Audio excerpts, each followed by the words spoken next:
All right, Bismillahirrahmanirrahim. So if you remember in the last lectures, we discussed homeostasis, we discussed transport across cell membrane, and we went into detail of action potential and topics related to that.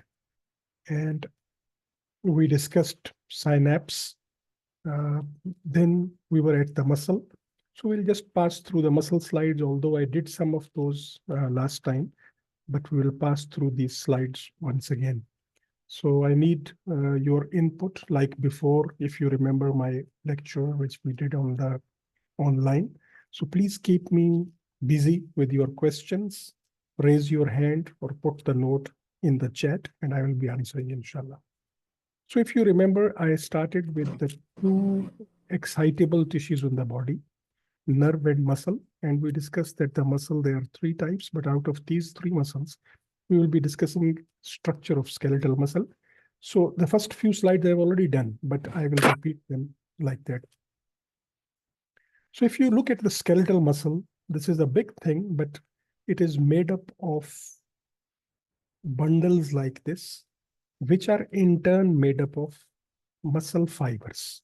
So muscle fiber is a single muscle cell. So this is your MCQ number 1. Muscle fiber is a single muscle cell, like we have got neuron in the nervous system.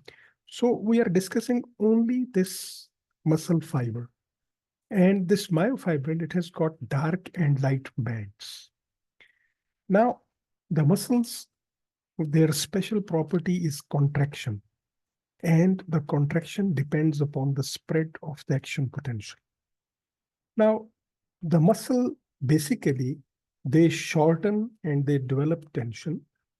And this shortening and tension development is what makes the muscle move or to work. Now, when we look at the muscle, I go back. Light band, dark band. So this is the darker portion and this is the light portion. Last time in the class, I told you that my shirt, it was having stripes and you told me, yes, this is in Arabic called mukhattat. So this is like that. So what are these light bands and what are these dark bands? So we make our concept that these are made up of the proteins, which are called contractile proteins. We will pick them one by one, but look at the structure of this protein, which we will discuss with the name of myosin. And look at this straight blue line, which is, we will discuss with the name actin. So actin is called thin filament and myosin is called thick filament. The area where we have got myosin, this is called dark band.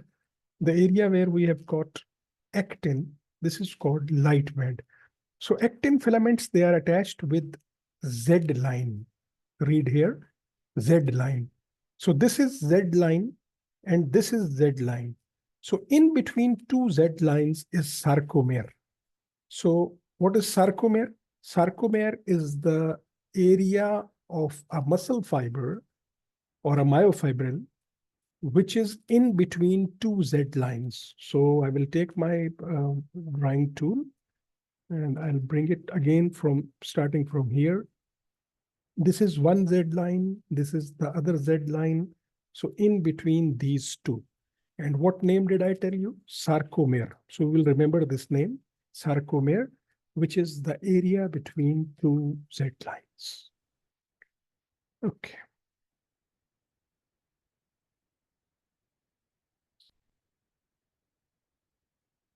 Now we have to discuss these two proteins, that is actin and myosin. So we say that the covering of the muscle or the membrane of the muscle, it is called sarcolemma. The next is myofibril, which is a cylindrical bundle of contracting filaments, that is actin and myosin, within the skeletal muscle. Then we have got sarcoplasmic reticulum, which is the endoplasmic reticulum of the muscle. And these are the tubules which connect. There are two special things about sarcoplasmic reticulum, which I will tell you in a short while, inshallah. So what are the myofibrils?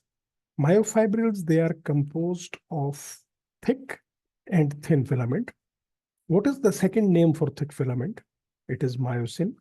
What is the second name for thin filament? It is actin. Why the skeletal muscle looks striated or striped? Because of the arrangement of the thick and thin filament. Now, for the last time, to make the concept more clear, I will draw it here. So we have got thin filament. These are all thin filaments. These are smooth, okay? And we have got thick filament, which is thick, which is set in between, all right? So this is what is making this structure. This is the thick filament, and this is the thin filament, all right? So these are called actin and myosin. So actin and myosin, they make the filaments of myofibrils, all right? So again, the same thing in a better way. So what is myosin? Myosin is a thick filament. Actin, it is the thin filament. Why we are discussing it again and again? It will be clear in a minute, inshallah. Now, this is the first time that we have got myosin in front of us. So myosin, it is like, you know, the golf bats, like we play the game golf. So it is like golf bats. These are the heads and these are the tails. These are the heads and these are the tails. So each myosin molecule, it has got two tails. It has got two tails and it has got two heads. Please stay with me and try to understand the point. Each myosin head, it has got a binding site for actin. Remember, I told you that the thin filaments, they are called actin, and the thick filaments, they are called myosin. We are talking about myosin molecule. Each myosin molecule has two tails and two heads. But the head has got two special things. One, it can bind with actin. And two, it has got myosin ATPase site. ATPase means an enzyme that can break ATP. So this means it can perform an energy-dependent function by breaking ATP. So actin binding site and myosin ATPase site. We take this information and we come to the thin filament. That is the actin. So the thin filament, it is basically made up of these globulin-like structures, which are arranged like a robe. They are arranged like habal, you know, so they are arranged like a rope. So this is not finished. Now see what is written here. They are having binding site for myosin. Please stay with me. Don't sleep. I go back. What is this? Can someone open the mic and tell me what is this? The green one. Which filament is this? This is myosin. What is this? This is head of myosin. What is this site? It is actin binding site. Yes. So what will this bind with? It will bind with this. So this is the binding site for attachment with myosin cross bridge. So yani, now, if this is not covered, what will happen? All the time muscle will stay contracted. So Allah subhanahu wa ta'ala has made this special protein, which is called tropomyosin. Again, like a rope, yani habal, and this rope-like structure, it covers this. So again, I will take my marker and I will draw it, you know. So this structure, it goes and it is covering like this.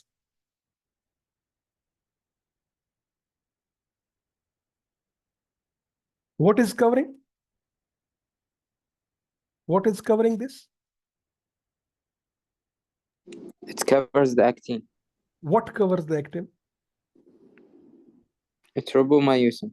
Tropomyosin. So tropomyosin covers the binding site for attachment with myosin cross bridge. Are you with me? So next is another protein which has three parts. This protein goes here. And this protein is attached like this. It has got, I told you, three molecules. So the three molecules, they attach themselves like this. Do you know what it will be doing? I will tell you in a few minutes, inshallah.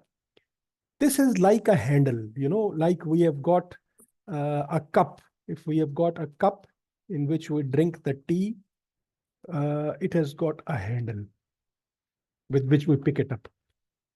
And if we have got the big one with which we give the, the kahwa, we have got the big pitcher.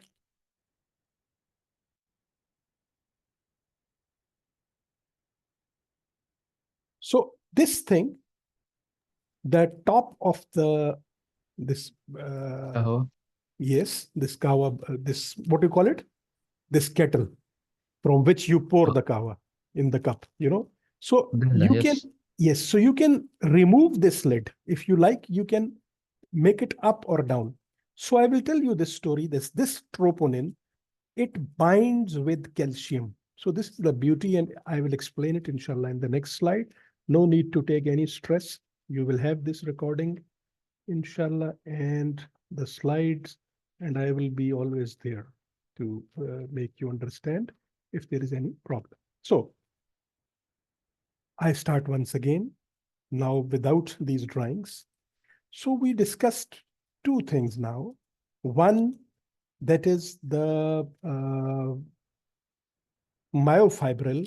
It is made up of myosin filaments, which has got actin binding site, and actin filaments, which has got myosin binding site, which is covered by another protein, which is tropomyosin. All right.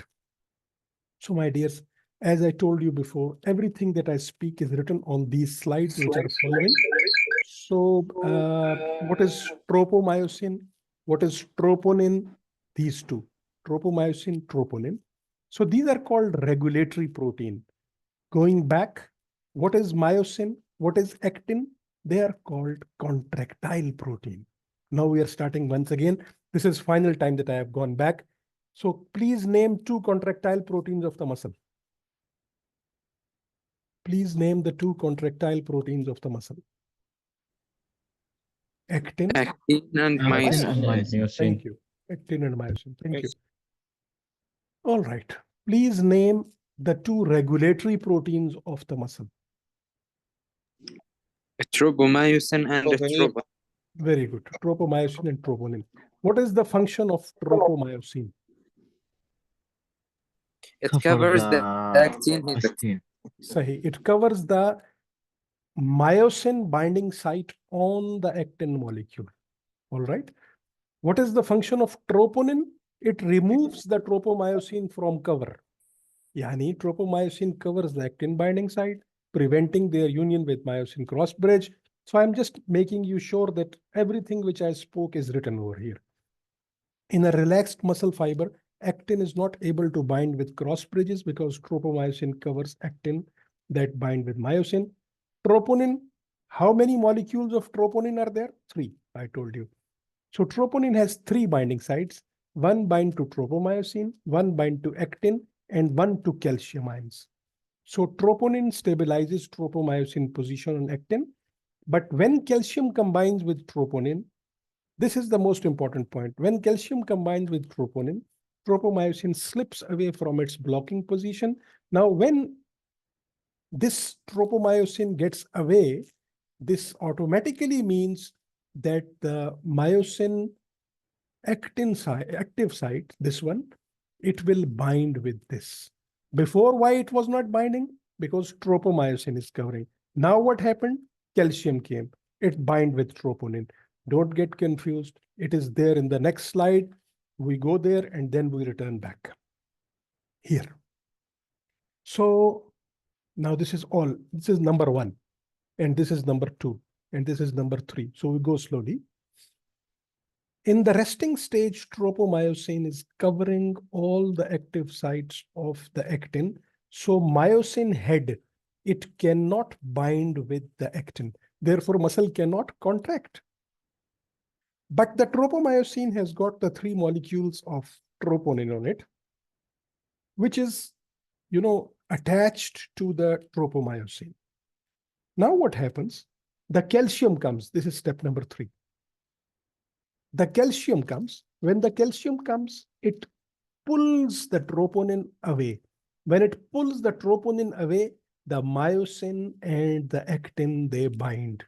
This is the final time that I have shown you this slide, and this is written in detail here, but I go back to complete our discussion where I left you. All right. So my dears, just like we discussed the synapse, now we have got another thing, but here it is not junction between two neurons. The name is neuromuscular junction. Can you make it up? What is the junction made up of? Is it made up of two neurons, or is it made up of a neuron and a muscle? Made up of neuron and muscle. Yes. So it is exactly 100% like the synapse. What is synapse? We discussed it last time. It was the junction between two neurons, the presynaptic and the postsynaptic neuron. But here, there is a motor nerve. You remember I put a lot of emphasis on the types of nerves. And I told you there is motor nerve and there is sensory nerve. So because the motor nerve, it moves the muscle. So this is motor nerve and this is muscle. So I start once again, bring back my pen and draw it for you. Please, what is the name of this thing? It is neuron. Okay, so Neuron. yeah, it is neuron. And my dears, what is the name of this thing? It's a muscle. It's a muscle. It is a muscle fiber, or it's a myofibril. So what is a neuromuscular junction? It is the junction between, never forget, motor neuron and a muscle. Okay, so it is a junction between a motor neuron and a muscle.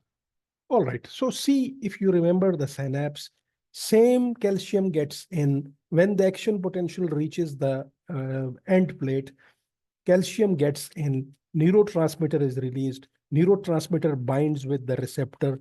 Where are the receptor? The receptors, they are on the muscle membrane. What is the name of the neurotransmitter? The neurotransmitter here is acetylcholine. So I repeat once again, neuromuscular junction is a junction between a motor neuron and a muscle fiber. How it functions? It functions by when the action potential reaches the motor end plate, calcium goes into the neuron. It causes release of the neurotransmitter, which is acetylcholine. Acetylcholine binds with the receptor on the muscle cell, and this binding causes opening of sodium channel. So when the sodium channel opens, the sodium goes into the muscle. And if you remember, we discussed in action potential, if sodium enters into excitable tissue, this is called depolarization. So action potential is generated in the muscle. This action potential then causes release of calcium, and this calcium release will then cause all the function which we discussed here. So we are going further. My dears, these steps, they are written here. So don't say that I passed very quickly. The same steps, number 1, action potential arrive as axon or the neuron end. It causes release of acetylcholine. Acetylcholine binds with the receptor on sarcolemma, which I told you just now. It is the membrane of the muscle. It binds with the receptor. It causes opening of the sodium channel, which causes influx of sodium. Influx of sodium causes depolarization of the muscle. So this is leading to action potential generation in the muscle. And finally, the action potential in the muscle, it is now going to cause, which is not written here, and it will be there after 2 slides. It is going to cause a release of calcium from a special place. So please, up till now, I hope you have understood, or at least you have recorded whatever we are discussing. See, out of about 70 students, you are 45. So I want all of you to write your ID number in your participant list, not in chat, okay? Because I have to put your attendance. So please put your ID numbers with your names. Many of you, you have not put your ID numbers, okay? Even just ID number is okay for me. Faisal Al-Noemi, because otherwise I will have to find your names. Sultan al-Asmari and Sultan al-Harbi. Sultan al-Harbi put it. Thank you. Okay, thank you. All right, now we can pick up the next slide where I took you before. Now, I go back here and I told you that the muscle has got special endoplasmic reticulum, which is called sarcoplasmic reticulum. So sarcoplasmic reticulum is this one. So this sarcoplasmic reticulum has two special things. One, it has got T tubules, which causes spread of action potential. And the other, it has got small bags. So these are the places where calcium is stored. So calcium is stored in the lateral sacs attached to the sarcoplasmic reticulum. For the last time I go back, here I told you action potential, release of neurotransmitter, binding with the receptor, entry of sodium, depolarization, action potential in the muscle. Now the next thing. Action potential in the muscle spreads through T tubules, MCQ. Action potential spreads in the skeletal muscle through the T tubules, MCQ. It causes release of calcium that is stored in the sarcoplasmic reticulum. So this action potential, it causes release of calcium. And then the calcium, it goes and binds with the troponin. It pulls the tropomyosin away from the active site where myosin can bind, and this causes the contraction. So now here the steps are there. That is, by this event, tropomyosin is pulled off the binding sites of actin, allowing the myosin to bind to the actin and slide this protein. So what is the heading? The release of calcium ions from the sarcoplasmic reticulum, SR, sarcoplasmic reticulum, into the cytoplasm that allows it to bind with troponin. This is the step which I discussed here, and I gave you 3 points over here. So from there, now we go to the detail. Myosin binds with the actin, and this pulls the trigger, which we call power stroke, by breaking of ATP into ADP plus P. So this causes release of energy. Now, some of you are suddenly confused that what doctor is saying. Please go back to this diagram and see what I told you here. The myosin head, it has got myosin ATPase site. I told you ATPase is an enzyme. You add ase, this makes something enzyme. So this active site, this is binding with actin, but this place, it breaks ATP. This is what is written here. So ATP is broken into ADP plus phosphate. This causes the contraction or the pulling of actin, which is called power stroke. And this is what we call contraction. Now we join all these slides. All these slides now join together. I will start from here. Stepwise, I have got 7 steps for you. This is step 1, this is step 2, this is step 3, this is 4, this is 5, this is 6, this is 7. I told you for the quiz or exam, prepare the slides as well. So the same 7 points which I have been telling in the last 20 slides, they are here. Action potential in the neuron of neuromuscular junction, release of acetylcholine or the neurotransmitter. This is acetylcholine. Binding with the receptor, entry of sodium, depolarization, spread of depolarization in the muscle sarcoplasmic reticulum T tubules. This is T tubule. Release of calcium from the sarcoplasmic reticulum of the muscle. This leads to binding of calcium with troponin. This causes tropomyosin pulling away from the myosin binding site of actin. This causes myosin cross bridge formation or binding of the myosin head with the actin active site. Now calcium is taken back immediately. When calcium goes back, the myosin head, it is removed as immediately tropomyosin, it covers the active site. This is called relaxation. So we have got the story of contraction and relaxation of the muscle, which we call sliding filament theory of muscle contraction.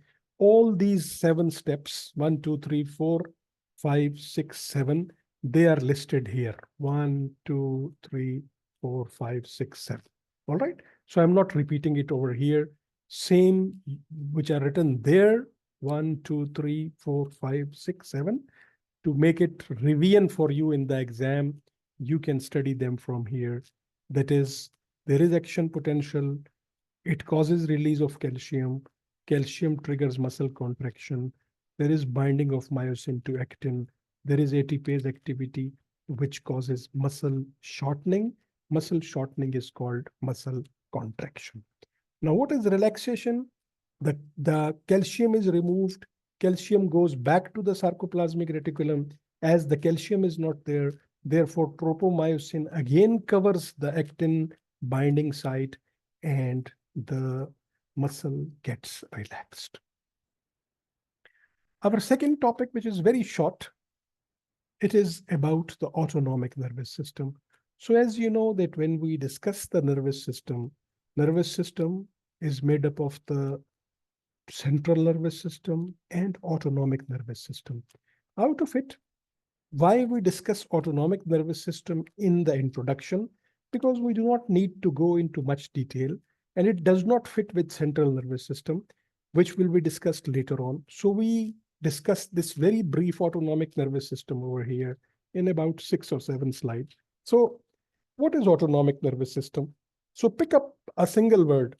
There are some functions of your body which are not in your control, like your stomach secretion, like your heartbeat. And I discussed with you this all in your class. You cannot control your heart. You cannot control your stomach motility. You cannot control, the movement of urine in your ureters. So these are called unconscious processes. So unconscious processes like breathing and heart rate, they are controlled by autonomic nervous system. How many types of divisions of autonomic nervous system? 2. So we will discuss 2 divisions of autonomic nervous system, that is sympathetic and parasympathetic. But before this, we make the concept of the anatomy part of the autonomic nervous system. Very brief. This is central nervous system. This is autonomic ganglia. And this is the effector organ like heart or lungs or stomach or intestine or urinary bladder. Again, this is central nervous system, that is your brain or your spinal cord. This is autonomic nervous system ganglia or processing center, which is outside the central nervous system. And this is the effector organ where it acts. There is a nerve fiber coming from the central nervous system, which goes to the ganglia. This is ganglia, okay? So this is called before ganglia, yani qabl ganglia. So this is pre-ganglionic fiber. And there is a fiber nerve fiber, which comes from the ganglion, and it goes to the stomach, it goes to the heart, it goes to whatever organ, or simple word, effector. This is after the ganglia, yani ba'd ganglia. That is why it is called post-ganglionic fiber. Final, once again, central nervous system, a neuron called preganglionic fiber. It goes to the autonomic ganglia, from where another fiber, which is called postganglionic fiber, goes to the effector organ. This is point number 1. Point number 2, pure biochemistry or physiology. Here we need a neurotransmitter because preganglionic fiber is binding with the postganglionic fiber. So here we have got a preganglionic neurotransmitter, which is always acetylcholine. Then, where the postganglionic fiber meets the organ, stomach, liver, lungs, heart, whatever it is, there again we need neurotransmitter which acts on the receptor there. This neurotransmitter is different between parasympathetic system and the sympathetic system. So in the parasympathetic system, this is acetylcholine. In the sympathetic system, this is adrenaline or noradrenaline. Don't worry, everything is written on the next slides, and I'll be telling you this. Yes, Sadiq, your question, what does the postganglionic fiber do? You can give your answer yourself. I'll be so happy. So the postganglionic fiber, they take the message from the autonomic ganglia to the effector. So at least Sadiq asked me the first question, okay? So I'm so happy. So the postganglionic fiber, they take the message or the command or the order from the autonomic ganglia to the effector organ, all right? This is the simple point. Or if someone asks what is the function of the preganglionic fiber, then you can say that this is bringing the message of central nervous system to the autonomic ganglia. Anyway, all this as usual is written over here. A ganglion is collection of neuron cell bodies outside central nervous system. An autonomic nerve pathway has two neurons, a preganglionic fiber and a postganglionic fiber. An autonomic ganglion is between preganglionic and postganglionic fibers. The preganglionic fiber originate from the central nervous system, and you can write here, and it ends on the autonomic ganglia. And then the postganglionic fiber, it starts from the ganglia and it goes to the effector or the organ supplied. For your memory, you can write effector can be any organ, for example, stomach, heart, lungs, liver, kidney, whatever, or even blood vessel or skin. We go further, but before going further, I need an answer to a very simple question. That is, do we need both sympathetic and parasympathetic to control our heart, for example? Are they both doing something? Or we can do with only one of them? Both of them. Both of them? Why did you say so? Because sometimes you are nervous and sometimes you are not nervous. So And what is sahi? Yani, I will use a better word than nervous. I will say sometimes you are in emergency or stress. Yeah. And sometimes you are not. So I'll jump to this diagram here. I know most of you have slept, only 2 or 3 are awake. And I'm not happy with online lecture ever. Okay. So what is homeostasis? Homeostasis is a balance between the two domains of autonomic nervous system. Parasympathetic and sympathetic, they keep on making a balance. When there is emergency, who becomes powerful? Sympathetic. Sympathetic. When there is emergency, sympathetic becomes powerful. So we say fight or flight, sympathetic activity dominates. And when we are just resting like this person is sleeping, who becomes more powerful? Parasympathetic. So we say rest and digest, parasympathetic activity. So we have this word written here, fight or flight versus rest and digest. I go back where I left and I start once again. So we were at this slide. Slowly we come here and we learn a very simple thing, which has 2 MCQs. Don't be afraid of this slide. This is a very simple slide, but it looks very dangerous when you look at it for the first time. Okay. My dears, this is sympathetic system. This is sympathetic system. This is parasympathetic system. So this is cranial part. This is called cranial. This is sacral part of the spinal cord. Sacral. So this is cranial and this is sacral. So parasympathetic system has craniosacral origin. Yani, there is no nerve from central nervous system here. My dears, because you are not understanding, I'll go back and then return in a minute, inshallah. I started from here. What is the anatomy of the autonomic nervous system? The preganglionic fiber arises from central nervous system. Then it goes to a ganglia. Then from the ganglia, another, that is postganglionic fiber, it goes to the effector. This is what we are discussing on this diagram. that in parasympathetic system, the origin is only from cranial and sacral. But my dears, now look at here. The sympathetic system does not originate from cranial or sacral. It originates from this in between. It originates from thoracic and lumbar region of the spinal cord. So this is MCQ. Sympathetic system has thoracolumbar origin. Parasympathetic system has craniosacral origin. All right. So sympathetic nervous system, it originates from the thoracic and lumbar level of the spinal cord. MCQ, its preganglionic fibers are short. Its postganglionic fibers are long, terminating at the effector. The ganglion are located parallel to spinal cord. I go back. Sympathetic system, preganglionic fibers are short. These are the ganglia. And the postganglionic fiber is long. Postganglionic fiber is long. Parasympathetic system, preganglionic fiber is long. Ganglia is in the lung. Ganglia is in the heart. Ganglia is in the liver. But the postganglionic neuron is very short. So we read here, parasympathetic nerve, its preganglionic fibers are long. Postganglionic fibers are short. They are terminal ganglia near the effector organ.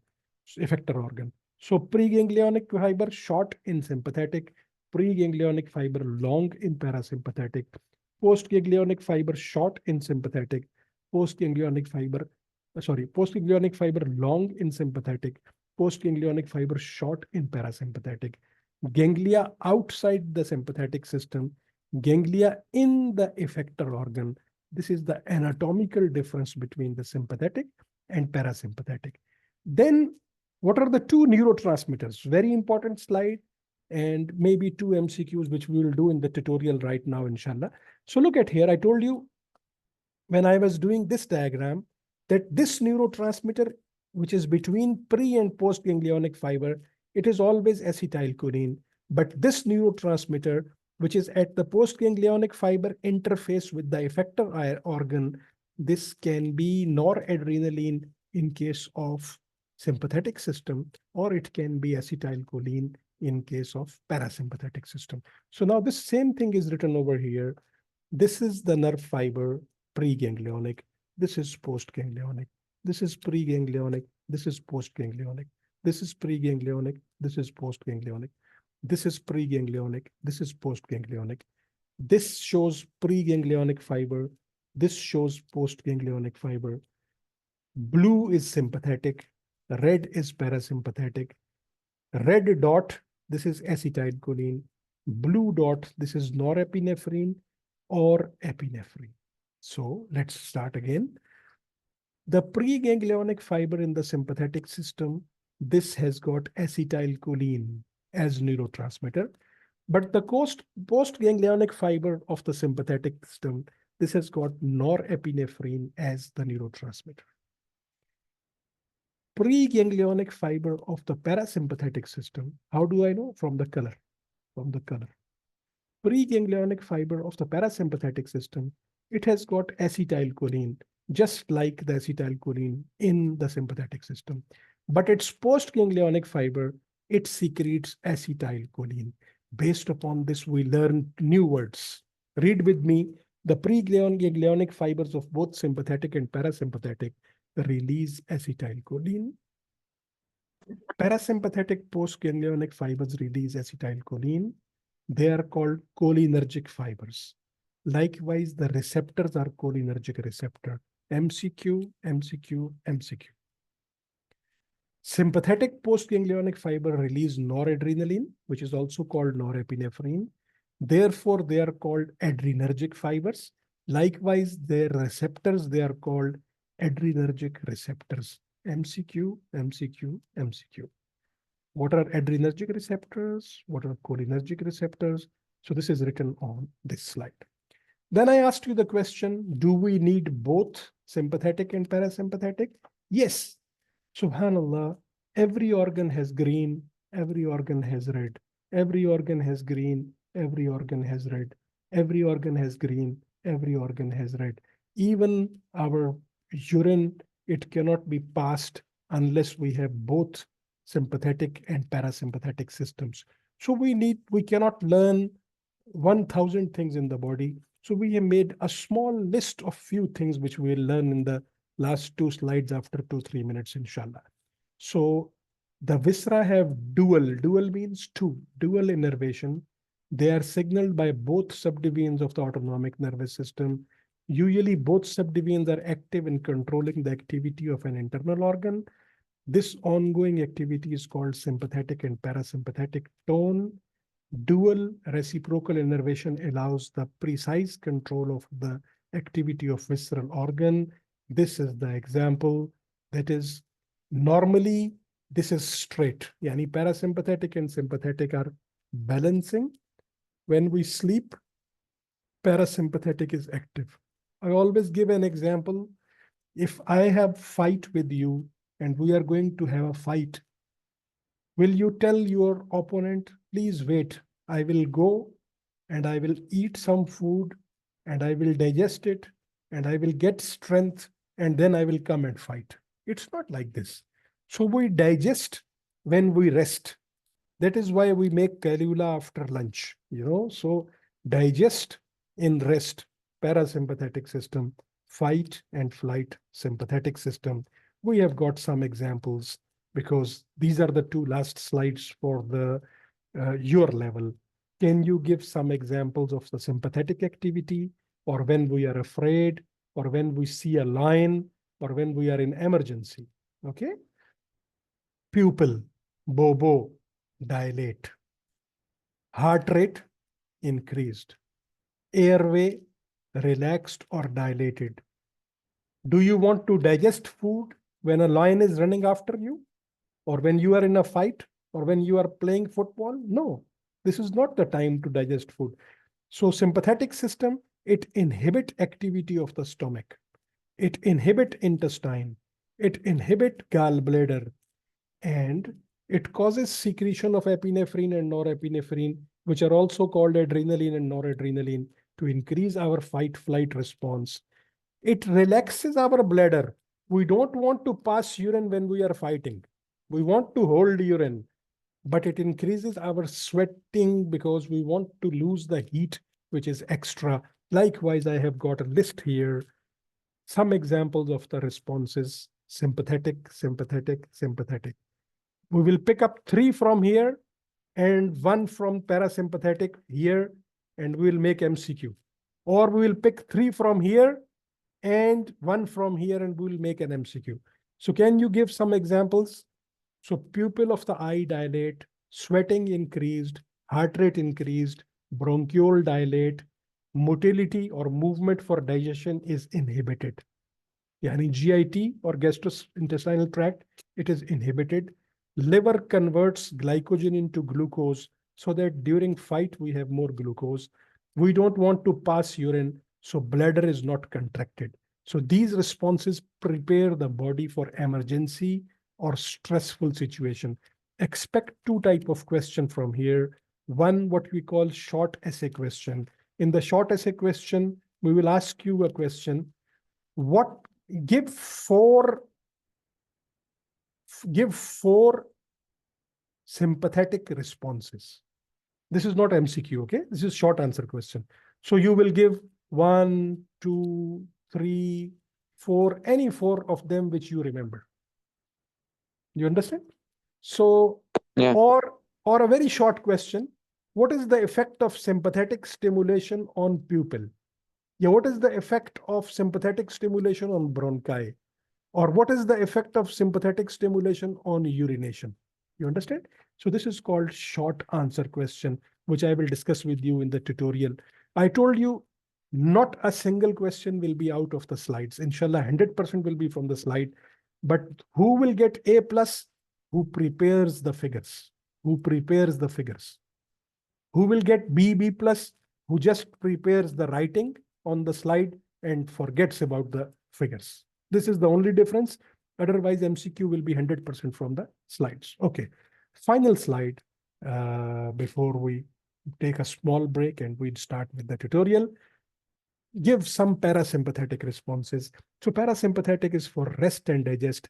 Pupil constrict, lung or bronchi constrict, heart decreased heart rate, blood vessel dilate, gastrointestinal tract increase because rest and digest. Bladder increase. What does increase mean? Bladder contracts so that we pass urine. Now I am not fighting. So I can now afford to pass the urine. Okay. So who is this? Okay, Heather. It's okay. Finally, salivary gland increase secretion. So we have this list once again, the last point, the responses to parasympathetic system, they are exactly opposite to sympathetic system. Examples are increased secretion and movement in gastrointestinal tract, increased salivation, decreased heart rate, constriction of the pupil, constriction of bronchi, urinary bladder contraction to pass urine. Okay. So that's all. I'll stop recording. We will take just 5-minute rest with just pause in the recording, and we will come back after 5 minutes, inshallah.